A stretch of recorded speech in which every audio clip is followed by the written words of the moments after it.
Welcome to the Hadera-Eiron Partnership2Gether podcast.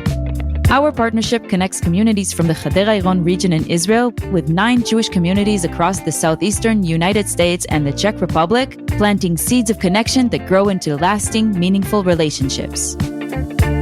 This episode is produced within the L2G Local to Global program, with guests sharing personal stories and experiences, celebrating our differences while exploring the unifying foundations that build family-like bonds.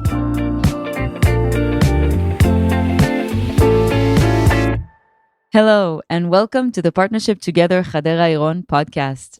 I'm Ravid Fleisher. I'm a Living Bridge coordinator at the Israeli Partnership Office, and I'm thrilled to be here, your host, for this episode. Today, we're diving into the story of a unique and powerful connection, one that spans continents and cultures, but is rooted deeply in people-to-people relationships. The Hadera-Eiron Partnership is more than a program. It's a community, a living bridge, hence my job title, that links the region of Hadera-Eiron in Israel with Jewish communities in the Southeastern U.S. and the Czech Republic. We'll be talking about how this partnership was built, what makes it thrive, and why it matters, especially in times like these.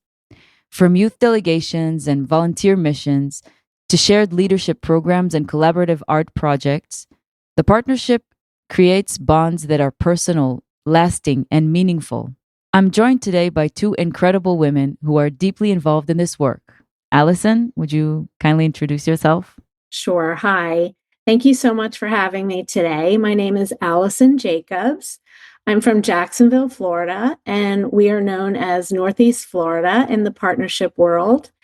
And I am the Partnership2Gether Consortium co-chair for the Southeast USA, Hadera-Eiron, and the Czech Republic. Thank you. And Shlomit. Hi, Shalom.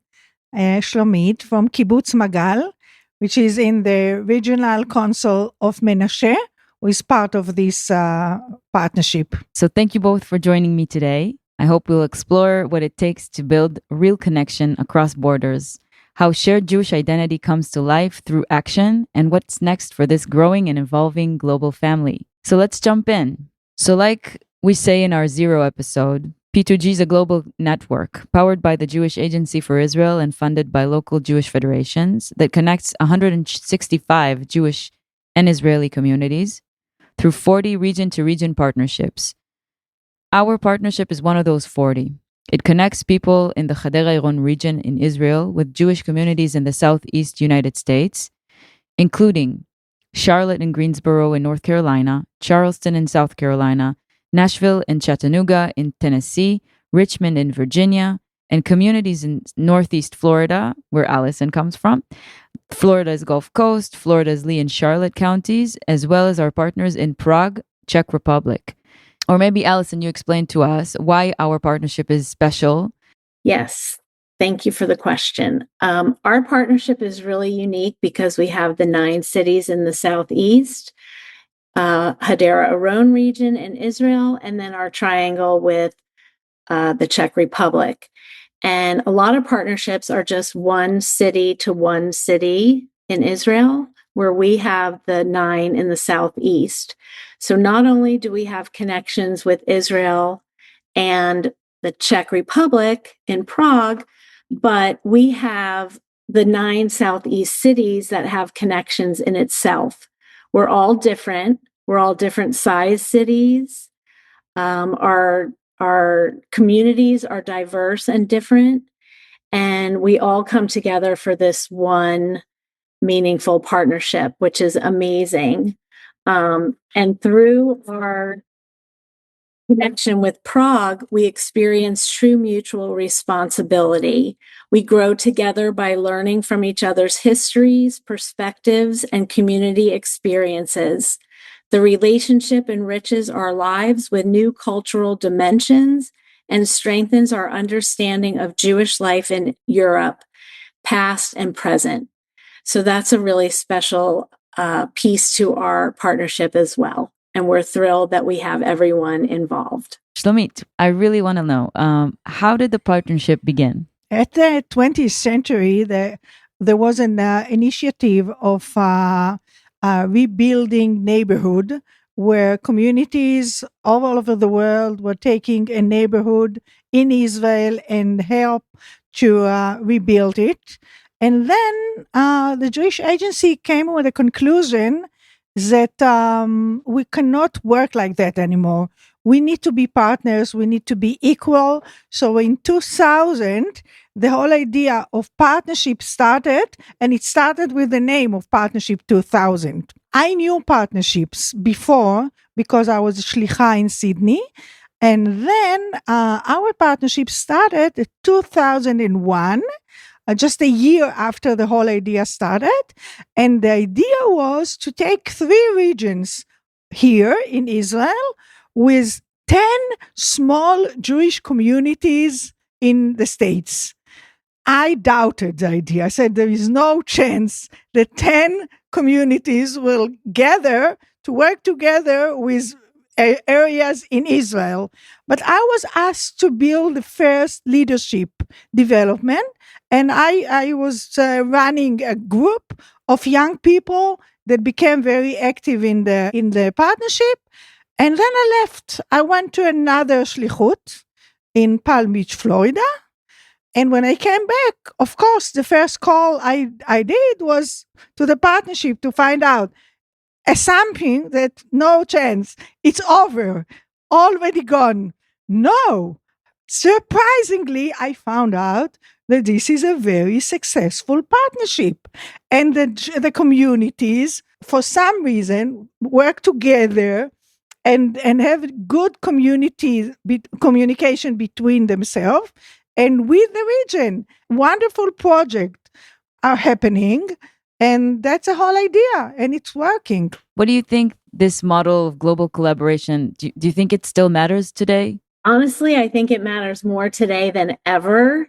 It's really important that we stand in solidarity with our brothers and sisters in Israel, especially since October 7th. We hear things on the news, we see it on social media, and immediately we connect with our friends from the region. The WhatsApp groups are in full swing. Whether it's quiet or not in the region, we're always WhatsApp checking on each other. I mean, the same thing if we're, in Florida, if we're having a hurricane, everyone contacts me.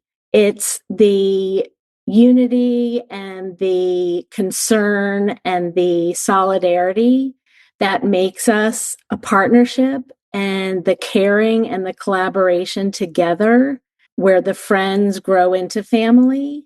I don't think of anyone from Hadera as friends. I really think of all of you as part of my family, my extended family. I think it's really important. So it's more important today than ever. I don't call it collaboration, and I can't see it just from a point of view only of 2025. For me, this is our story. We are one people. We are one people that spread all over the world, and we've always been like that, and we always had our connections. So having connections in the Jewish people between communities, it's part of our essence. It's our uniqueness. So today, yesterday, tomorrow, forever, we are one people with one, spiritual center in Israel, but all over the world. And we are a mishpuche, as you said, Allison. I'd like to hear a story that captures the spirit of the partnership. I would like to hear from each of you if you have. So if Allison mentioned these times, this terrible time, my kibbutz Magal, is located on what used to be called the Green Line, on the separation wall, really, across the road from Judea and Samaria. And we were panicking on October 7th because we had no protection. We had nothing. We were not armed. We had no tools to protect ourselves. And it took only a week till the communities contacted the partnership and said, what do you need? What do you need? How can you be helped? And we told him that we need a lot of things. So all of a sudden, we started to get, ceramic vests and communication tools And, our local unit that defends the kibbutz was armed by our communities, and all the solidarity missions that came during the war, under fire. The heart of the people of the kibbutz so warm, they didn't know about the partnership. And all of a sudden, they could see it in their own eyes, how these communities, our partnership communities, come because they care. And it really raised our safety. The story that resonates with me is when my kids have done the teen program that we have.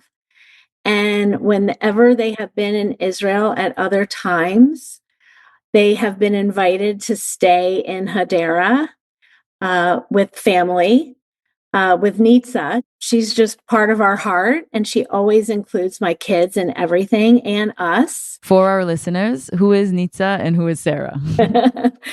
Okay, let me clarify. Sarah is my daughter. She happens to live in Baltimore, Maryland right now. But because of her engagement with the partnership as a teenager, she is now working for the Federation in Baltimore, which is called the Associated. And she worked in Israel and overseas, and now she's in development. And Nitsa is Nitsa Gerber, and she was a chaperone that came to Jacksonville, and that's how we first met many, many years ago, probably about 13 years ago. And we've, again, been family ever since. And she has traveled back to Jacksonville to host a few times, and she's stayed with us. And we always see her on our trips to Israel, and she always makes time for us. Even if it's just coming to meet us for a hug, she is always there. Thank you. So one time my daughter was in Israel on a program, and she took the entire teen exchange of kids in her car and drove all the way to Tel Aviv just to meet with Sarah. And they all had breakfast and coffee together and spent some time reminiscing and just, again, strengthening the bond that was already between them. And it's just so nice to see how, even with time and space in between, it doesn't change the relationships. They only get stronger. I want to share another story from a different perspective. Part of the goal of the partnership is strengthen Jewish identity. And before COVID, I took a group of young adults that took part of the L2G, the leadership program. I took them to Greensboro. And they knew nothing about what's going to happen and what to expect. They just knew that the end of the program is going to the States to meet their friends. And the meeting was in Charleston, but we went to Greensboro, and they had meetings into the Jewish community. And the transformation that happened to their Jewish identity.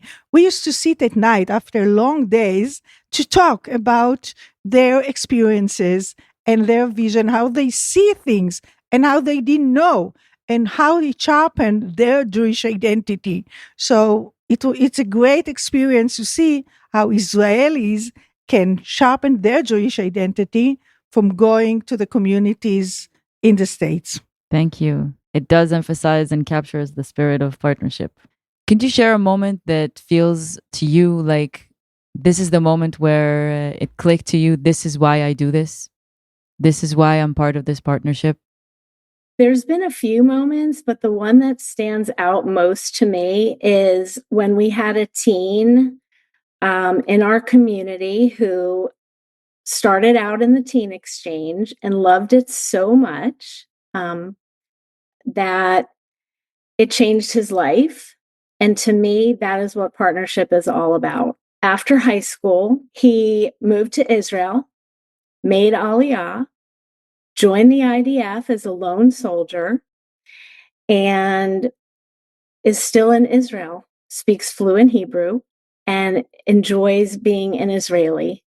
And it is just amazing to me how one of our programs can change someone's life just the connection to Israel alone is amazing and enhanced. It makes everyone aware of what is going on there, and to just want to move there and be part of it is really extraordinary. When I came back to Israel, I understood that being involved in Jewish peoplehood is going to be part of my life. So from that moment on, I was always involved in partnerships, in the beginning with others and then with ours.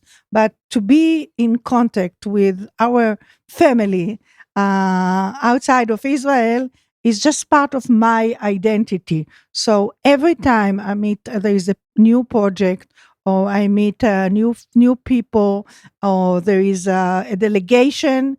Every time I meet these people, when we have a conversation, and the people are known for ages, that we hug and kiss, I know this is the right thing to do. I was just going to say, I've been involved with partnership about 14 years, and I feel exactly the same way. Really, it's in your heart. It's a feeling you have inside that you just can't explain it sometimes. You just have to feel it. Yeah, it's being part of something bigger than you. Moving on and continuing this train of thought, I'd like to highlight some of our major projects. Our youth delegations, L2G leadership program, the Hinneni art project that was taken this year. So I'll start by telling our listeners about Local to Global, our leadership program, which is a 35 and up program, mostly focusing on joint studying together of subjects related to Judaism and peoplehood and identity as Jewish and Israeli or American Jewish. And these people, they meet one-on-one. They have a chevruta. They get a text that they study together and over time for 6 meetings. And then they have a project. Their project this year was this podcast, actually, that we're on. And in previous years, it was a retreat, a joint retreat, whether in the States or in Israel or in Prague. And the youth delegations, they go out to the communities in the U.S. They meet with the different communities. They have activities there, whether with the children or the elderly, and they connect with the communities there. And it's very impactful. I know that every time that any delegation comes to Israel and meets with the youth, or the youth goes there, everybody says it's the most touching and memorable experience for them to meet with the Israeli youth. Those young people, they grow up and they become leaders in their own communities. Now that we've heard about some of the projects, why do you think these are crucial and important for meaningful connections? And how do they shape the identity of the partnership? I think that it connected all of the lay leaders across the consortium to collaborate, to discuss, to learn, to educate, especially since October 7th. It was such a meaningful project, and it was so impactful. When it came to our community, we only took a sampling of the art, and it was incredible. I mean, not only was the art amazing, but the stories that went along with the art was so impactful that everybody who read it was just blown away. They couldn't believe what they were seeing and how this, happened over the course of the year. Discussing ideas, being included in the families of the bereaved. I mean, that itself, for them to open up to strangers, to who are now not strangers, about such a deeply devastating event in their life. I mean, and then for the artist to turn around and make that into something so beautiful for everyone to see. It's incredible. And, I urge you, if you haven't seen it, to ask your professional if it's coming to your community. And if not, we can show you via video or YouTube, but it really, everybody needs to see it. I have to say that all the projects that you mentioned are this year project. In the previous years, we had other projects. So we had a variety of projects, and everybody, any person from any community can suggest a project that the steering committee will discuss. But the main thing is every project has to be built on the base of people to people. It has to involve people from the different communities. It can't be just a project that is based only in Israel, only with Israelis. Everything needs to be based on connections and involvement of people from the different communities. And that's the basic of all these projects. And I'm proud to say that our project get prizes and get a lot of acknowledgements from all over the world and from the Jewish Agency. So we are very successful in our project, and we involved a lot of people that had no clue about the partnership before. And then after that, they are involved. They are with us. They know us and they want to be involved. Part of the DNA. It's part of the DNA, part of the mishpuche. So do you hear feedback from participants? Always. It's always wow. It's always, I had such a transformation. I had such an experience, whether it was going to the communities in the States, whether it was people that came here, the Hinneni project. I was talking to an artist from here, from Karkur. She's in contact with a mother of three that lost her husband, and they became such good friends. So it's all these things are warming your heart. Can I just say one more thing about the Hinneni art project?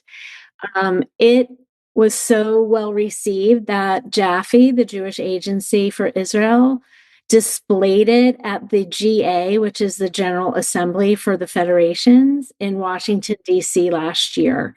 So that had probably approximately 2,000 people attend, I'm guessing.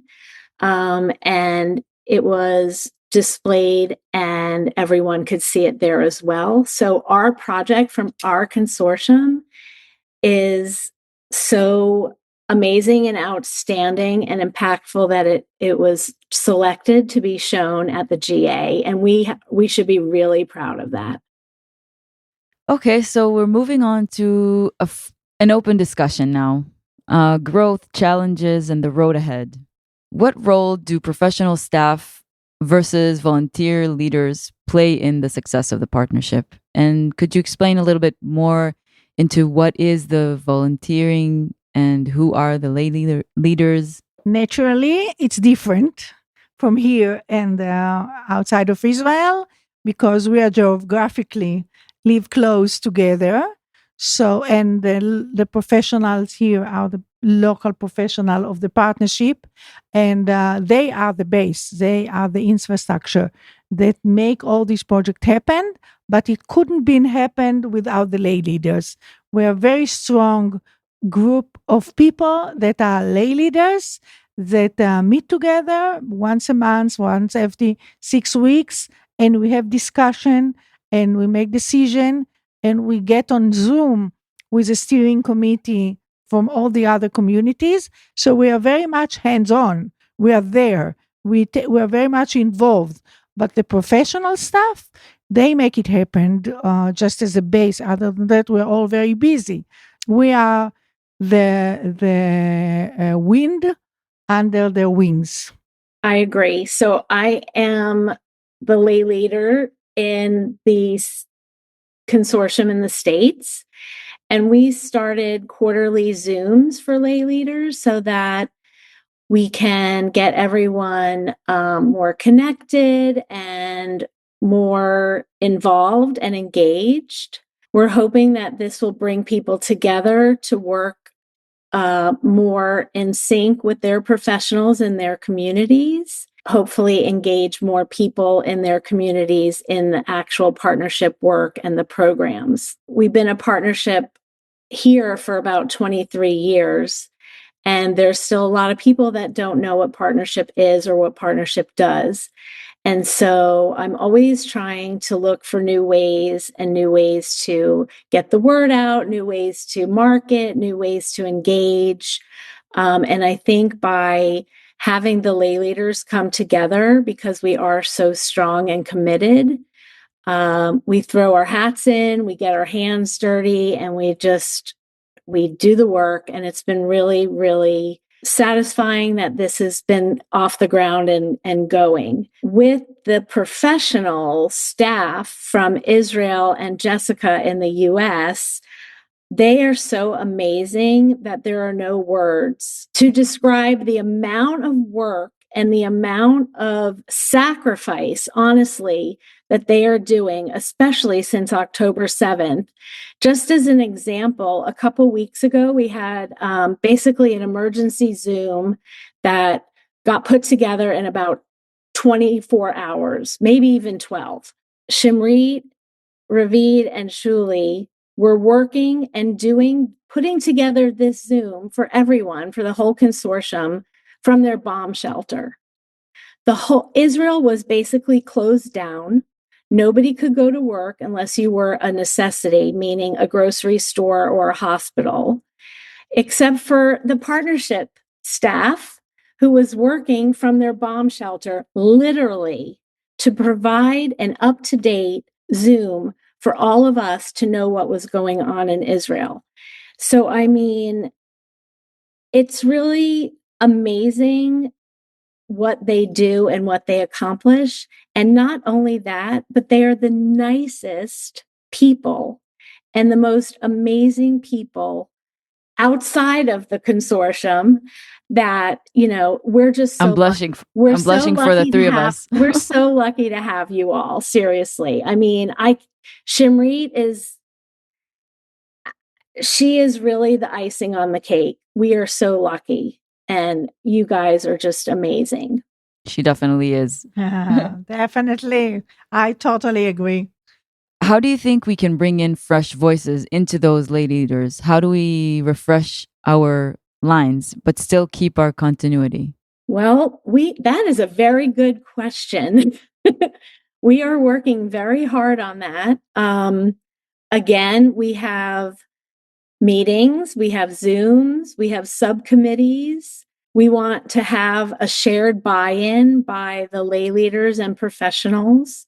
We want everyone to be excited about the work that we're doing because it's so important, and we want them to share it with others and spread it into the community. I think this is a challenge we face from the beginning.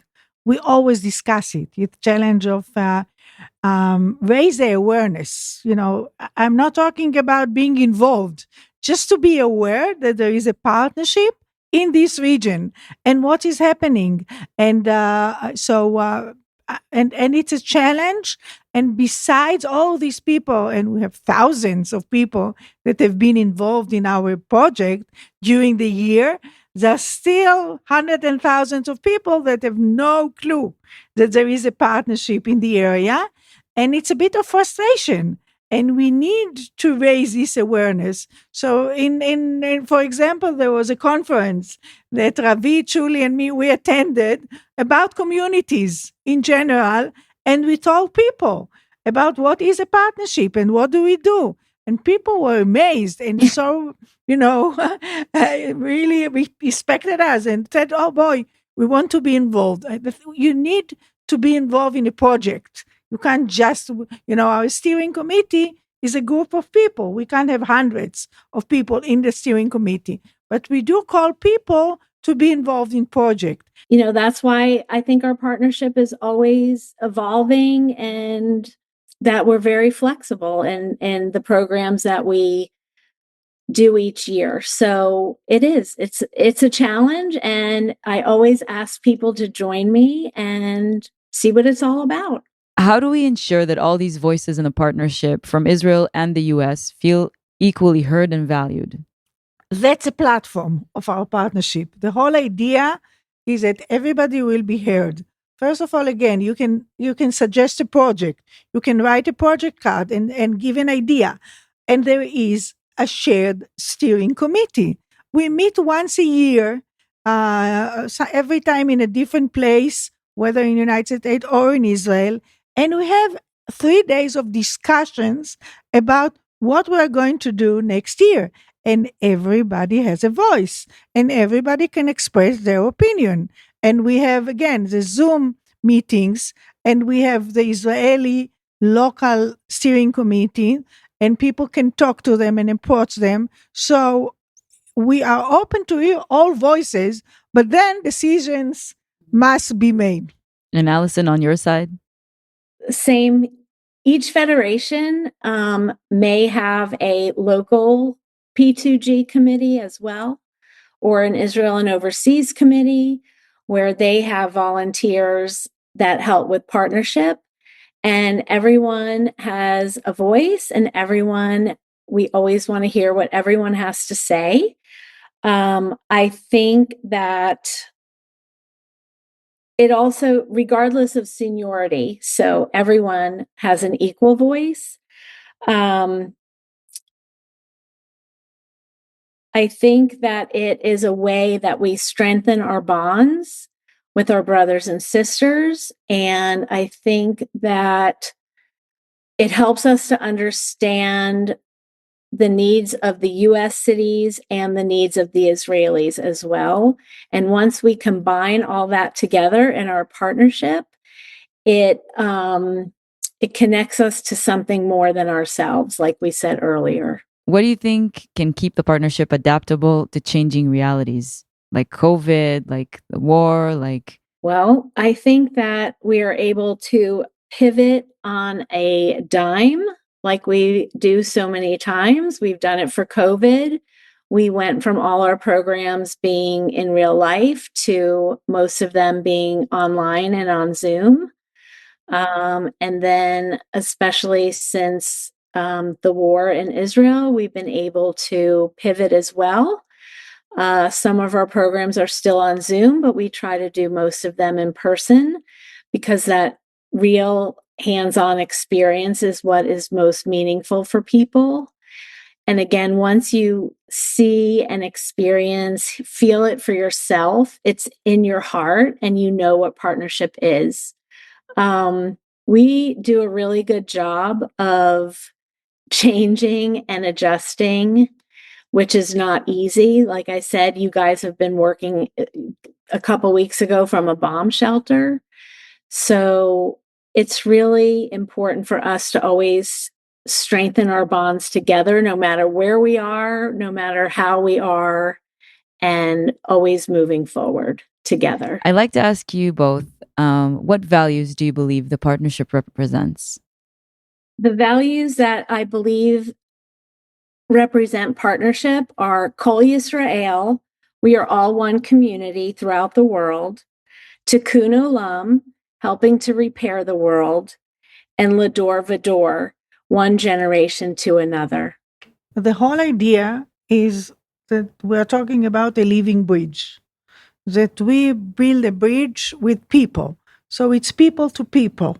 It's strengthening Jewish identity of people, and strengthening involvement of people into our communities. I strongly believe that partnership help to bring people again into Jewish organization. Not only in the state, but in Israel, to bring them back into the Jewish Federation and into something that involve Jewish identity like we're doing here. So they're part of our values that we do all these years, not only this year. I agree. It's all about the people to people, the living bridges, the collaboration, the connections, the mutuality, and the connection to Israel. We want Israel to know that the diaspora is there for them. We stand in unity together.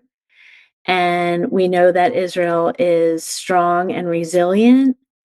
And we hope that our partnership is a way for people to find those strengths and bonds together with all of us. And again, we need to know that people from outside Israel, Jews, that we will know that we are here for them as well. So Israelis, we don't focus only on Israel. It's important to note that it's important for us that the Jewish people outside the Jewish communities will be strong and valid. Could you both give me one word that defines the partnership for you? If I need to define the partnership in one word, it will be mishpuche. Amazing. I would have to say peoplehood. We are just an amazing group and we are stronger together. What can you hope the listeners take away from this episode? I really hope that a lot of people will listen to this podcast. And I really want people to understand the uniqueness of the Jewish people and the unique connections that we have as a people that spread among the nations. And I don't think there is any other people that have been like that for 2,000 years before they got back into their homeland and still keep all their values together, shared values, share ceremonies, and feel connected to one another with a geographical distance. I hope listeners take away a little piece of partnership that they will want to be more engaged and involved. Partnership is one of the most meaningful initiatives that Federation is involved with. It strengthens our relationship to Israel and gives us perspective on our brothers and sisters. And I hope that they will go back to their local federations and talk with their professionals there to get more information. So I'd like to thank both of you, Shlomit Zimring and Allison Jacobs, for coming here today and telling us and our listeners about what P2G is and what we do in the partnership. And I would also like to extend my gratitude to our listeners who came on and listened to us and want to learn more. So if you've listened to this episode and you are interested in learning more about us and what we do, we encourage you to get involved. Ask your local federation professionals about our programming. We have programs directed at all age groups, and we always would love to have more people get involved and to get to know you and for you to get to know us. And in this opportunity, we'd also like to thank our local Jewish federations.